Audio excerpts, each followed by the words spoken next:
February na, ba't ang lamig pa din? Alam nyo ba na kadalasan Enero at Pebrero na itatala ang pinakamababa at pinakamalalamig na temperatura sa ating bansa? Dahil yan sa mga natutunaw na yelo dyan sa may Siberia at China, dumarating sa atin as malamig na hanging amihan.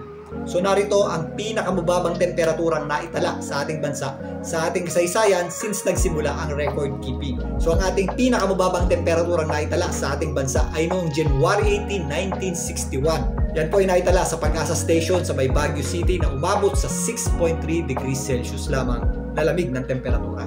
Pero syempre mas malalamig sa matataas na lugar gaya ng Mount Pulag, pero wala tayong mga official na pagtala dyan.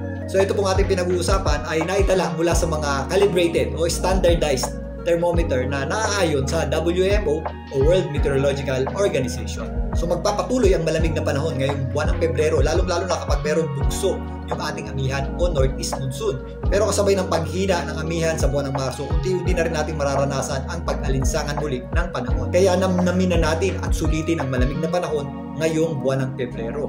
Kaya para sa mga single at walang kayakap sa gabi, lalong-lalo na't magba-Valentines, huwag kalimutan ng kumot o jacket o anumang panangga sa lamig para hindi masyadong masakit.